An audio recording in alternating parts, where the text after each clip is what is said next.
Dave Palumbo with another RxMuscle rant brought to you by Redcon One. Today's topic is, what does it cost to be a bodybuilder? Everyone wants to be a bodybuilder. Everyone wants to go out there and try to be the best of the best. And the bottom line is that it's a very expensive sport. And unless you're doing it right, you're not going to get maximum results out of it. I know a lot of people, my friend Doug Wentz used to call people who kind of did the half-assed way of being a bodybuilder. He would call them the Walmart bodybuilder. You know, the guy who kind of went and tried to shop around for bargains, and what they got was a bargain physique. They didn't get the best they could possibly get.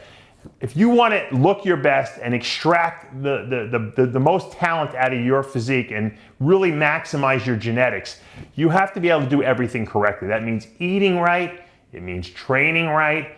It means, getting the right, therapeutics like massage and chiropractic, orthotics. You got to be able to do everything 100%, because there's always someone out there who will try to work harder than you and outdo you. And you know what the truth is? The worst thing you could possibly have happen to you is you can step up on that stage and a judge or someone, you value their opinion, tells you afterwards, you know what, you could have been better.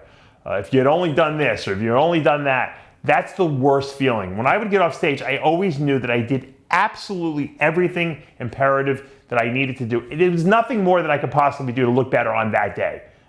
Granted, I had to go back to the drawing board and make improvements, but on that day, I maximized everything I could have done over the course of that year, whether it be adding 20 pounds of muscle or, coming in a little more ripped or whatever I had to do. I was the best I could be. And to be that, it cost money. You could spend, upwards of $500 a week on food, if depending on where you get it. Now, that doesn't mean you should go to Whole Foods and buy filet mignon for $25 a pound. That's ridiculous if you can't afford it.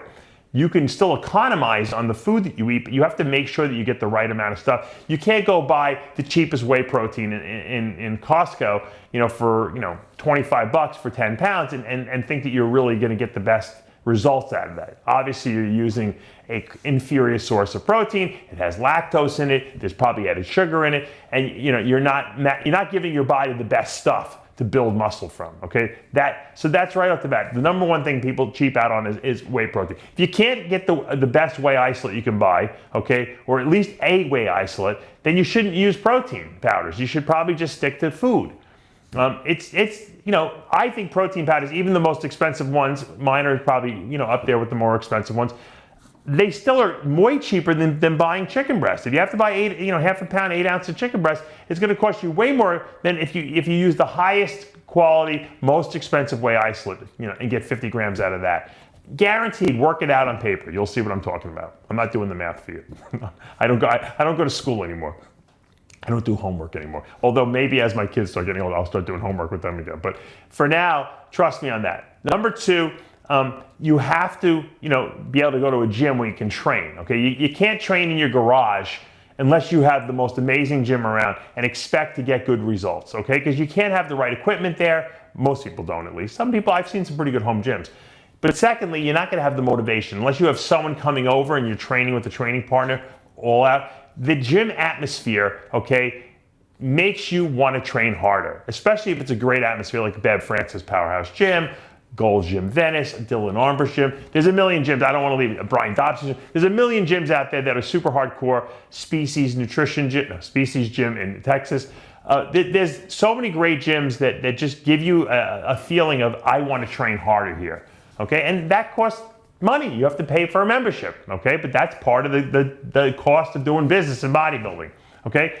Likewise, if you're training hard and you're working out hard, you're going to break down a lot of muscle and you're going to get injuries. You're going to have to get treated for that. You should be getting sports massages. Now, not everyone can afford to go once a week. I know Jay Cutler in his heyday used to go once a day for a sports massage. I, back in my day, went once a week, and I wasn't making a lot of money back then, but I found a way to do it.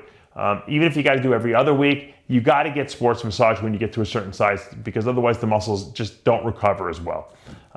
Likewise, if you're out of alignment, you're not going to, your body's electrical system, the nervous system is not going to work as well. And so you're going to need to go to a chiropractor once in a while, at least get adjusted.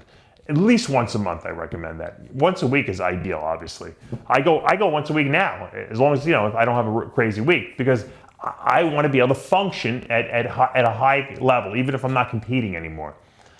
You got to be able to buy all your nutritional supplements. You need your multivitamin, multi-mineral in high quality, versions. You need to have an essential fatty acid supplement. You need extra vitamin D. You need a fiber supplement.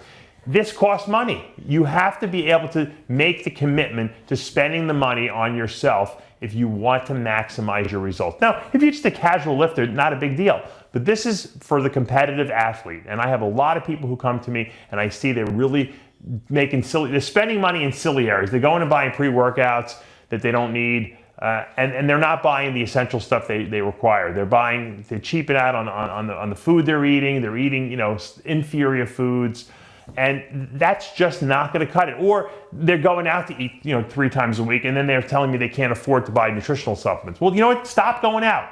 When I first started bodybuilding, I never went to a restaurant ever because I didn't want to waste the money on a bill that was going to give me. I could have bought 5 meals with. So you have to be smart about budgeting what you do.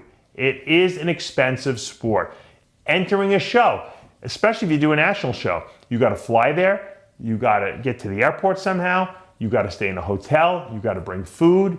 You got to pay for the entry fee, your NPC card, your tanning, spray tanning. If you're a woman, hair and makeup, that's expensive. If you cheap out on stuff like that and say, you know what, I'm going to do my own hair and makeup, and it looks terrible and you don't do well on stage, all the stuff that you spent before that is wasted.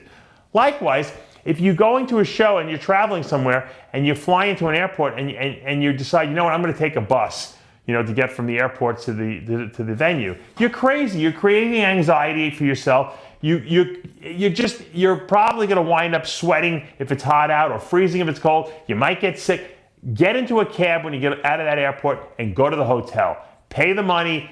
It's not worth the aggravation. Understand that bodybuilding is expensive. Budget ahead of time. Here, I got this much money to spend for the next 6 months, and figure it out. If you have to live a little frugally in the rest of your life, then so be it. But if you want to be the best, you have to be ready to invest in your body.